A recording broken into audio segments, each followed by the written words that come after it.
What is going on, guys? It's Noah here with Custom RC Mods. Welcome back to the channel. In today's episode, I've got an unboxing for you guys. This is obviously a fairly small package, but there is a quad inside of it, and I'm really excited to show you guys around this thing. This is a deal that I got off of RC Groups, just like many of my quads. This one was like only 30 bucks or so, so I'm really happy with the result of this, and I'm gonna go ahead and show you guys what's inside here. I kind of opened it up just to make sure I wouldn't have any troubles and I can easily get it done off camera, but here we go. My first time looking in the box here. You can see, first things first, we got some accessories. This is pretty much a dead giveaway. We got some props and we got some motors, little brush stuff. Obviously, this is a Tiny Whip style drone. Here's the actual drone itself. Looks like there's just more padding on the inside here, so we don't need the box anymore. This is well packed in here. Looks like we got a little 65mm Tiny Whip drone, just like so. Now, this is obviously isn't an actual Tiny Whip. It's not using the stock Spectrum board there, but of course we've got, you know, that same kind of style here, and I'm really excited altogether with what this is. Alright guys, so let's go ahead and take a look at the components of this build here, and I must say this thing is pretty souped up. The FC board is a little bit lesser known. It is the BetaFPV Lite V2 board, and just like the Alien Whoop Zero board, this one is a silverware firmware compatible board, so it comes pre-flash with the silverware firmware. There's no Betaflight or anything like that. You just go ahead, get it all bound up and go, which is really nice. It takes a lot of guesswork out, and that's one thing I really liked about the original Horizon Hobby Blade and Ductrix boards, is that they didn't have any configurations or anything like that. You just go ahead and plug it in and go, so that's nice. It also has an integrated VTX, as you can see right here. We got the UFL connector hanging off the back with a dipole antenna, so that is really an interesting feature of this on there as well. And then of course it has a separate camera, which is really nice because now we can go ahead and add a dedicated camera like this run camera right here. This is the V1 micro camera on here with a 3D printed mount, and it looks like we got some rubber bands that the previous owner put on there as well to go ahead and secure it in place. So yeah, we've got all that together. One thing about this FC board that's really important to note is that it is running the Bayang protocol, which if you don't know what that is, obviously it's not like the FR Sky, the S-Bus, or the Futaba, the DSMX. It's not any of the common ones. This is a toy grade protocol, and that's kind of the thing that, you know, sets this thing apart. There's some reason why I might believe that this was kind of sitting on RC Groups in the classifies and not taken, just because nobody has a Bayang transmitter. Everybody's running the FR Sky, the Spectrum, all that stuff. But I happen to have this Radiomaster TX16S, which, along with doing the Spectrum, the Futaba, the FR Sky, all that stuff, it also does a whole host of other toy-grade protocols, including, of course, Bayang on here. So that's why I picked this up, and we're able to run it with my full-size Radiomaster TX16S here, and I'm really excited to do that. Now let's go through some other components real quick here. First things first, the motors are the special sauce Tiny Whip motors. I believe 19,600 kV, and that also comes with an extra set just like that, which is super nice as well. These props are tri-blades. I don't really know the spec on them, but looks like it comes with 6 extras, which is super nice to have, just because these do get beat up fairly easily, especially if you're flying really hard. Then the frame right here, this is a really nice upgrade. It is the Cockroach frame, which is super durable. I believe it's from Newbie Drone, and it is just really nice. I know one thing when I was originally into Tiny Whips was that the frames just keep getting destroyed, and that really takes away from the flying experience as a whole. You can also see we do have a carbon fiber stiffener for durability purposes, which is really nice there on top of that. So yeah, we do have the JST 2.0 connector, the power connector as some like to call it, for the better current flow. Alright, so for batteries for this little guy, I went ahead and got on Amazon the other day after I purchased this, and I got these Gaoing 260 milliamp hour high voltage batteries. These are a 30 to 60C burst. They're 3.8 volt, of course, with a power up connector. These are nice, large Tiny Whip batteries, and I've heard that these are really good for the price. I got these for 19 bucks, shipped to my doorstep on Amazon Prime for all 6 of these right here. So really happy with that, and of course they do have, like I said, that power up connector. So stick in there like that. These are a lot bigger than the original batteries I was running with my old Tiny Whips. But I'm really excited that we got all that extra milliamp hour capacity in there as well. So yeah, now we're going to go ahead, I'm going to let you guys go. We're going to go ahead and get this thing bound up to the Radiomaster here. I might have to go into the manuals and things like that just to get this all configured, and we're going to see how that goes. So yeah, I'm going to go ahead and get back with you once we got it all bound up to the TX16S. Alright guys, so it is the next day and I've finally gotten confident using this BetaFPV Lite V2 board and getting it all configured. It took a long time and the instruction manual is in broken English. Nothing's really kind of well explained altogether. And on top of that, of course, unlike most FCs, you can't really plug this into Betaflight where you just have everything all laid out for your settings to be switched and things like that. You have to go ahead and address it all in the OSD menu. It is a very well laid out OSD, just like the Betaflight OSD stick commands, things like that are pretty much all carried over from here. However, setting rates, PIDs, your switch assignments, things like that in the OSD is pretty difficult, especially when it's not documented very well. So yeah, if you'd like me to do a deep dive on how to set this thing up in your radio, in your obviously full-size radio, please go ahead and let me know and I'd be happy to make a video for you guys about that. So one thing that's really interesting about this thing, running that Bayang protocol, is that you actually have to go ahead and plug the quad in before your radio. So I've ran the Inductrixes, the Inductrix FPV Plus, the Inductrix FPV, all of those, NanoQX, stuff like that, where it literally will not let you, fly the quad unless you turn the radio on first before the quad. And that's just a staple in the RC industry. So your plane doesn't fly away when it doesn't have a radio connected to it, or your quad, or your car, or whatever you're doing, you always turn the radio on first. However, if you have some sort of RF output from your radio, it will not connect to it, which is so interesting. So let's go ahead and plug a battery in and I'll show you what I mean. So essentially what I do first is I go ahead and plug this thing in just like so, and you'll see it kind of goes into the bind mode. So let's go ahead and turn on the RadioMaster TX16S here.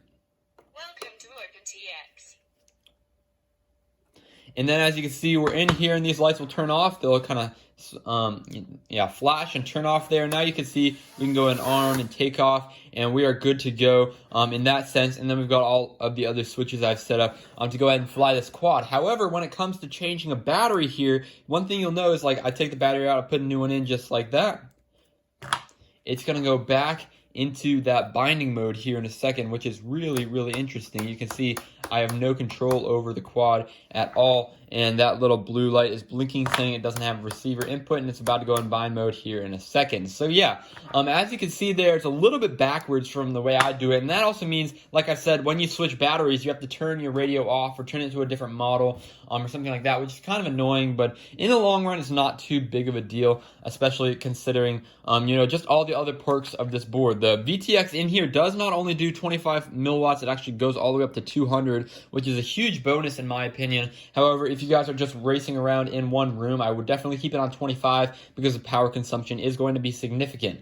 But other than that, I'm really happy with this thing. I've been flying around the house a lot, and it's just really given me a large appreciation for the tiny whip industry. This is actually how I got into FPV, with my own custom built tiny whip, and I flew tiny whips for years after that, and I just finally started getting into brushless quads the past year or so, and this is a lot different. When I first started flying this, I tried to fly in acro and be all that in my flying. However, these are made to fly in angle mode, and they're made just to go nice and slow, or keep a little bit of pep to them in angle mode, shoot some little gaps, and it's amazing what you can go through and how much control you have in these little builds right here. So yeah, really happy with this. The next thing we're going to go ahead and do in this video is go ahead and head out to my backyard. It's a perfect windless day here, so we're going to go ahead and see what we can do shooting around some trees and branches and see what kind of trouble we can get into. Alright guys, so we're out here at the BetaFPV Lite V2 build. It's time to go flying. We're out in the backyard. It's a very large space comparatively to those indoor rooms where I normally fly something like this at, but thankfully there's a lot of technical areas too, like the pine tree cluster and the swing set that you'll see here in a second. I'm going to fly two packs today. First one's going to be in angle mode, or more specifically race angle mode, which is basically more catered towards acro pilots. It does not have any angle mode on the pitch axis, so it's just full acro. You kind of have to hold that back pressure like you normally would when flying a freestyle quad or something like that. And then it does have just the angle mode on the roll axis, which is really nice. So yeah, that's what we're gonna be flying for this first pack, and then we're gonna be switching it over to acro for that second pack and just seeing what we can do. Of course, it doesn't have a very powerful setup with these little brush motors. However, we'll see what little light amounts of acro we can do. So yeah, first things first, let's go ahead and get that race angle pack done. And if there's any background noise, that's definitely the Little League softball tournament. We've got some very passionate parents and screaming and stuff like that. It just goes on every single day, all day long. So yeah, let's go ahead and get this thing underway with that race angle mode pack.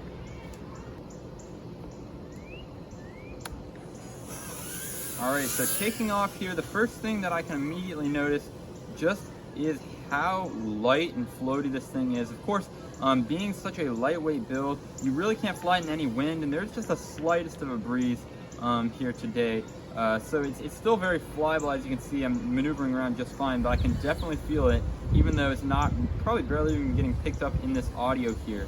So yeah, just doing a few little circles, tapping a few things like you always do when you're tiny whipping around. But just the throttle profile on this thing is just not good at all, compared to a brushless build, that is. And I've been flying lots of brushless builds around here. But as you can see, we're just making good use of it. And like, yeah, as you can see, the swing set is just, it's a nice place with a lot of interesting holes to fly through. So let's go ahead and try to mess around in this pine tree cluster back here. See what we can do, and see, I guess the air just kind of gets all, you know, messed up, and there's a lot of dirty air going through here. But as you can see, it's nice, slow, chill flying. You can speed it up, but then the motors have to work even harder, so I just don't even think it's worth it. Oh, okay, I'm gonna go get that. That is the one main disadvantage of flying these guys, especially this board right here. It does not have any turtle mode. And that has just been such a staple, especially when you get into the bigger quads, that it's just not, it's really downright annoying to have to go and get your quad these days, especially on these ducted builds. Like my BetaFPV can handle it.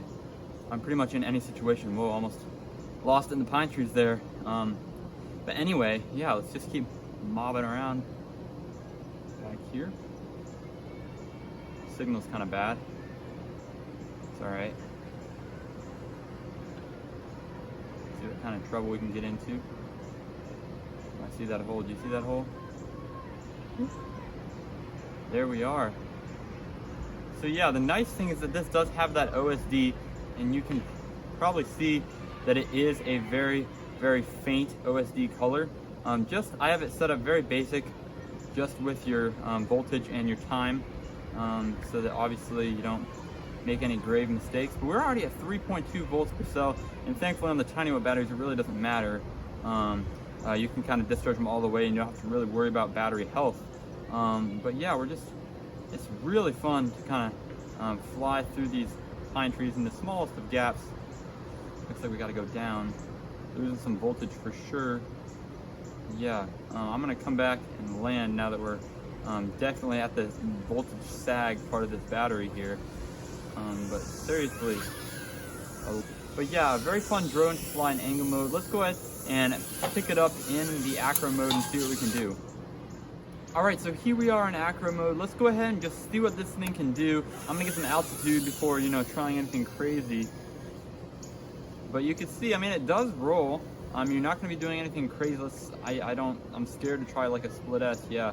As soon as you start, you know, going back down and looking to push the motors down for thrust, you're really in bad shape there. So besides like flips and rolls, you're really not able to do any of those more advanced acro moves. But you can see we can still shoot gas fairly easily. There is a rate profile selection tab in the OSD menu, so I was able to plug in my degrees per second, which is 800, and I was able to go ahead and get that all good to go. But we're gonna go and explore some gas over here, I guess, in acro mode.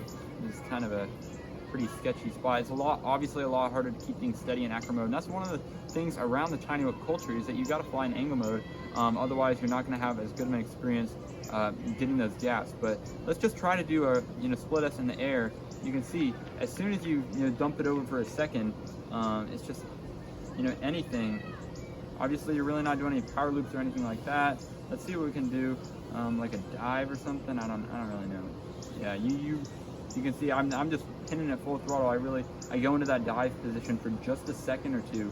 And then immediately after that, I have to go ahead and rebound and start trying to catch myself. But yeah, it's just a lot different of a flying experience, and it's a lot less enjoyable and relaxing with your, I mean, obviously flying the quad in acro mode isn't that bad, but just the amount of power you have in here, it's a lot harder to fly with when you're losing altitude just based on your wrong moves that you might make. And obviously, of course, just with the throttle profile, you got to pin the stick and gain some altitude, do your flip, and then pin the stick once again. There's a little bit of oscillations and things like that. Nope. And And yeah, it's a lot different of a flying experience. Some might prefer it. I'm not totally sure. It depends on how hardcore of an acro pilot you are. But it's definitely, I mean, it's definitely controllable. And I've seen worse acro modes on tiny whips. But seriously, this is just not the quad to do this on, in my opinion, just because of that, again, low power profile that you have on this build. But as you can see, it does, I mean, it flies. If you're really into that, I don't know, it's on my lens right now. Yeah, if you're into this acro stuff, then I guess it'll fly for you, but I mean, seriously, it's not going to be that enjoyable in the long run, in my opinion. Fly. You can do like a, yeah, you can't really do anything knife edge. I mean, that definitely wouldn't be a knife edge anyway. But that's more where the brushless tiny whip style builds really shine at. So yeah, this is just, I mean, it's a fun, chill flyer in acro mode, but other than that, it's not all that enjoyable. Alright guys, so that about wraps it up with the BetaFPV Lite V2 whoop build. This thing is a ton of fun to fly, and you'll definitely be seeing a lot more, especially indoors with this thing. I might build a track, or you know, just go ahead and annoy my dog and get that on video and post it up for you guys. So if there's anything in specific you'd like to see with this thing, make sure to go ahead and let me know down in the comment section below. Also, make sure to subscribe if you like this. Also go ahead and smack the like button there. And that really means a lot to me when you can show your support in those ways. So yeah, thanks for watching, and I'll catch you guys in the next video.